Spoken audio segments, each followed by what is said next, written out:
Well, perhaps there is a simple answer. Not an easy answer, but simple. If you and I have the courage to tell our elected officials that we want our national policy based on what we know in our hearts is morally right, we'll preserve for our children this, the last best hope of man on earth, or we'll sentence them to take the last step into 1,000 years of darkness.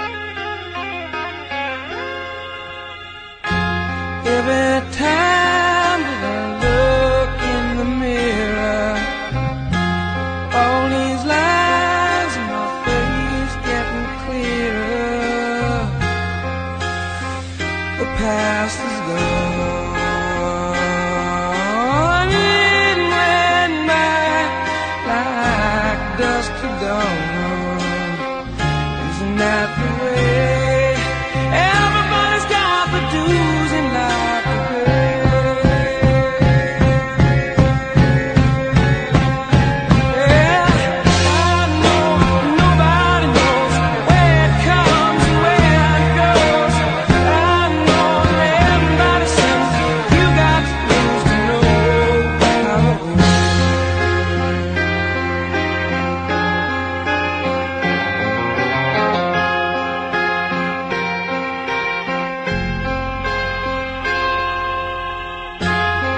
My life's in books, written pages, live and learn from fools and from sages.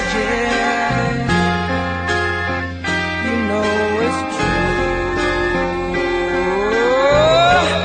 All the things come back to you. Sing with me, sing for the year, sing for the laugh, sing for the tear. Sing with me, just for today. Maybe tomorrow the good Lord will take you away.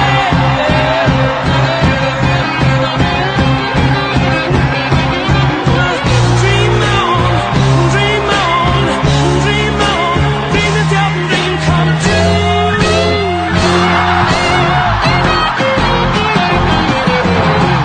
Dream on, dream on, dream on. Dream until your dream come true.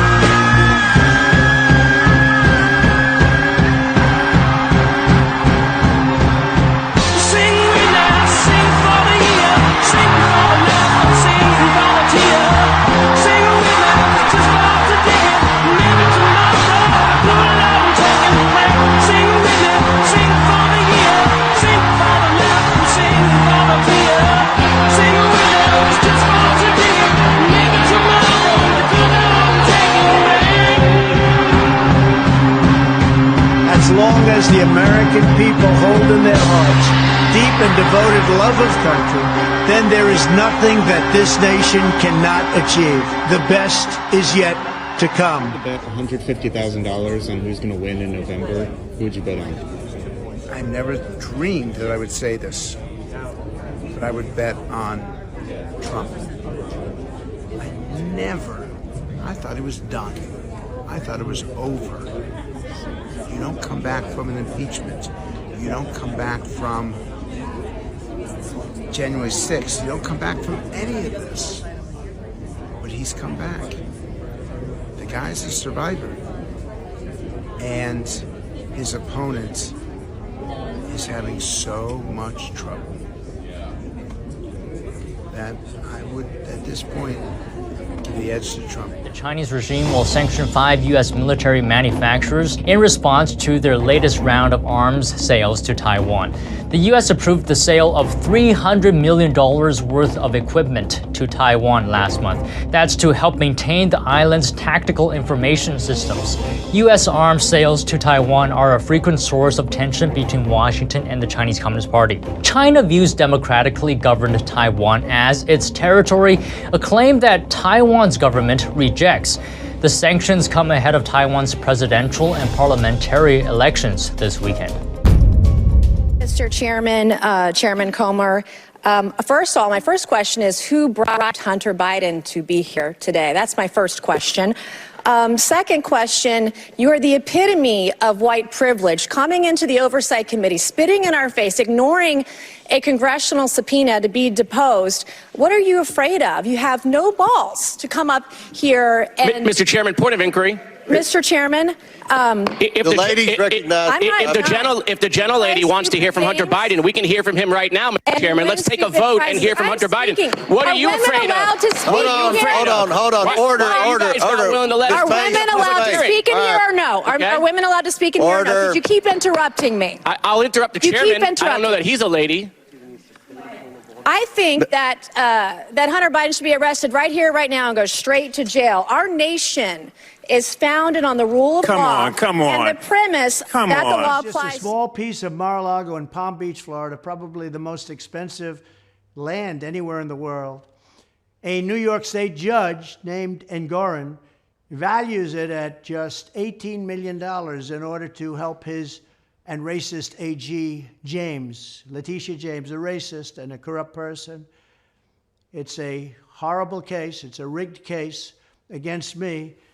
So they say it's worth $18 million when in fact it's worth 50 to 100 times that amount. No jury, no victim, only profits and success to the bank. It's a witch hunt and it shouldn't be allowed to continue. The whole world is watching this case. But think of it, the judge came out and he said that Mar-a-Lago, because it was good for his narrative, he said Mar-a-Lago is worth $18 million, but it's worth 50 to 100 times that amount. But that was good for his narrative because he's a Trump hater. And we have to do something about this. This is a runaway judge. It's a disgraced attorney general who tried running for governor and failed very badly. She lost to our sitting governor by 97 points in the polls. We can't let this happen. They're using politics to run their court systems in New York, and hopefully the appellate division will step up because I won the case in the appellate division. It was totally won. The judge refused to honor it, which is a first in the history of New York State. That's never happened before. The appellate division is the boss, and they ruled in my favor. And the judge said, I don't care if they ruled in your favor. I'm not going to obey it. I'm not going to abide by it.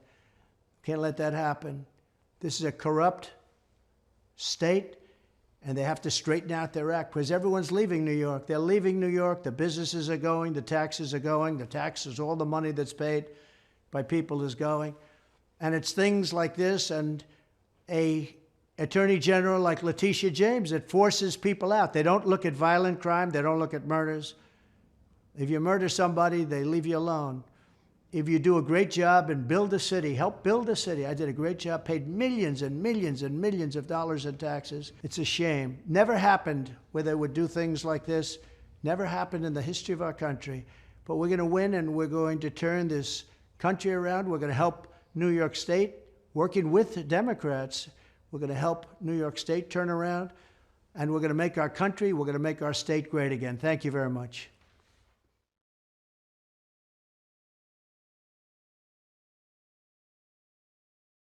So my husband owns a gun shop, and he just called me to tell me that the ATF has made updates to their background check policy, and effective today, they give an exemption to illegal immigrants to be able to purchase firearms.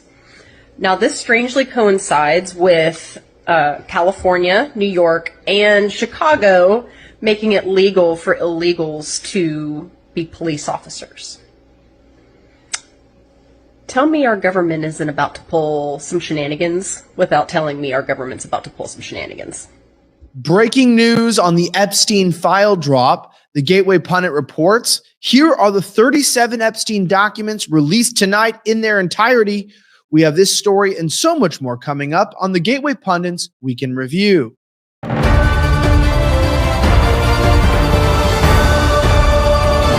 My name is Elijah Schaffer, and our top story today is regarding the plagued Epstein case. It's been years, and yet we still don't have answers on who was sextorted on his private island. However, new documents were released. The Gateway Pundit reports that these are the 37 Epstein documents released tonight in their entirety. On Wednesday, Judge Loretta Preska confirmed the release of initial names for Jeffrey Epstein's extensive client list, comprising of over 150 individuals. Concurrently, a collection of previously sealed documents was made public. Following the release, the court list on our website experienced a crash due to overwhelming public interest. However, the Gateway Pundit managed to secure a backup of this crucial information. 3 individuals known in the court documents as Doe 105, Doe 107, and Doe 110 have made appeals. Documents related to Does 105, 107, and 110 are being withheld. And it goes down to say that a compilation of some names featured in the document trove of Virginia Roberts, who accused Prince Andrew, ordered a deposition back in 2016. Now, among many of those who were involved, I want to remind you that Alan Dershowitz was mentioned many times as having raped minors. Now, you can read the full document at thegatewaypundit.com, and I know it probably doesn't surprise you that many names were listed, including Donald Trump, but not in the regard of him being on the island. Now, the issue with this is that even though Trump is one of the few names that has no sexual implications, that didn't stop the mainstream media from just continually mentioning that he's in the documents. It's kind of ridiculous because many people are in the documents. I mean, there are judges mentioned in the documents, law enforcement officers, but they're not implicated in the crimes. In fact, some of them are even helping the crimes. There are actual victims mentioned in the documents. And are they to blame because they're victims? I feel like they're just trying to use these documents to cover up who's really inside of them. But the better question to me is, why did we just get this information now? And why is some of it still being withheld? And why is it being rolled out slowly? I don't fully understand. If you have any better information, I think you know why. It's because they're trying to block Democrats and prevent people from being indicted who are elitists, who are protected from the rule of law. And of course, they love raping young girls. It's part of their rituals and their sacrificing. It's part of the elite status. Why do you think they don't care about gang rapes and migrant caravans coming and molesting our young women? That's because they do it themselves. So I'm not entirely sure what you think about it, but I'd love to know in the comments. Speaking of a crazy story that just happened, Iowa, there was a school shooting over the weekend. I know many of you are just back into the mix from New Year, but I hope you bear with me. High school shooter in Perry, Iowa, who killed a 6th grader and shot 5 others was identified. Social media desperately tries to erase the evidence of his identity. This is who it is. As the Gateway Pundit reported, multiple people were shot by a crazed gunman in a small Iowa town Thursday. Now the suspect responsible for all the evil acts has been identified, and social media is panicking. Dallas County Sheriff Adam Infante said during an earlier press conference at least 3 people were injured during the attack at Perry High School in Perry, Iowa. These include 2 students and an administrator. Goes on to say that they confirmed the shooter is dead from a self-inflicted gunshot wound, and he went out the way that he lived as a coward. They identified the 17-year-old Dylan Butler, who was a senior at Perry High School, as the gunman who shot up the school. More facts that are inconvenient to the corporate media narrative are now starting to emerge. It goes on to say that Iowa's starting line has identified the shooter as Butler as well, as the outlet also spoke to several students. According to the outlet, Butler sent farewell messages to his friends about 20 minutes before the first reports of the attack. One friend said Butler had been bullied since elementary school. He was hurting. He got tired. He got tired of the bullying. He got tired of the harassment. And was it a smart idea to shoot up the school? No, God, no, the friend said. Police have confirmed that he was the gunman. It goes on to say that Butler had a TikTok profile from the Chinese-owned company, but journalist Colin Rue captured a screen recording. The recording features chilling music and features some genuinely bizarre footage. Here's another video of Butler captured by White House correspondent Simona Teba. Butler boasts about his unisex backpack and asks about the devil before weird scenes showing him at a playground acting out a shooting exchange. Now it goes on to say that Butler appears to be a devoted leftist LGBTQ activist, as seen in the Reddit account Dylan Pickle 1996 and on TikTok. The gay trans pride flag are featured. Note, he also has the hashtag gender fluid in one of his posts. So once again, we have another gender fluid individual who walks around promoting LGBTQ activism that's shooting up a school. Now, just like when somebody shoots up a school in the name of white supremacy, whether they shoot it in the name of some other ideology, they're quick to blame the ideology. They're quick to blame an entire race of people. But when that individual shoots up a school in the name of the LGBTQ franchise, well, we bury it. Now, that's to say that anybody who's a part of that group is definitely mentally disturbed. They're mentally ill. I'm not just playing to the audience here. I mean, I'm genuinely serious. If you don't know your gender, if you don't know your identity, You have a mental resolve that you need to figure out. You need treatment options. And so it's not surprising these people are unstable. May they rest in peace, the victims and those who are still fighting. 2 years ago, Congress spent $7.5 billion on electric vehicle chargers. How many have been built? 1. That's $7.5 billion for this. This story makes me want to yell. Show me the money! Because where did the money go? Seriously, where did it go? There are so many stories like this, where government will spend billions on projects with little or nothing to show for them. Like the Pentagon, which can account for $220 billion in gear given to contractors, and they failed 6 audits in a row. Or Biden's $42 billion broadband project, even though more than 90% of Americans already have access to high-speed internet. The VA bought 10,000 iPhones for $8 million, never used 8,500 of them. And never forget, $400 billion in COVID aid was either wasted or stolen. So the next time the feds propose to spend a bunch of money on a big new shiny stimulus project, even if it sounds great, don't forget how government spending projects really work. Just as a heads up, we lost about $3.8 trillion this year in military spending that we're currently not able to track. Oh, yeah, we also have about $5 trillion that we spent during the pandemic that we don't really know where it went. On that note, we have a $30 million F-35 fighter jet that we're actually not able to track right now either. It got lost. Speaking of missing money, there is this single mother in Alabama who hasn't paid us $2.12. So I'm thinking we send her to jail. 192.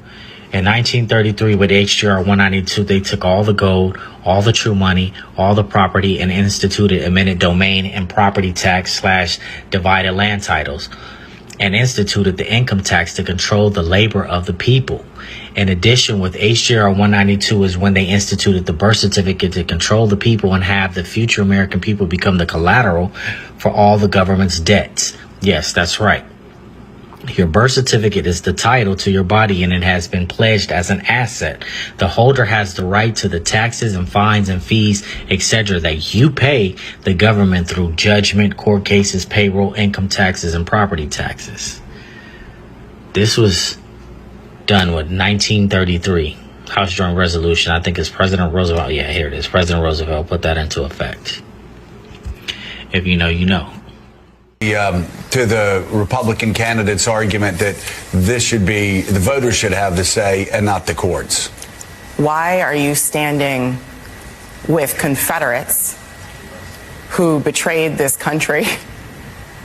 And this is what they're standing with, is the spirit of those Confederates rather than the Americans who came together after a long and brutal civil war that was fought to keep the Union together, and clearly saw a threat in ex-Confederates running for office, so much so that they amended the Constitution to prevent those traitors from running for office. That should send a message that our election system, our electoral system, can be used for nefarious purposes against the democracy itself.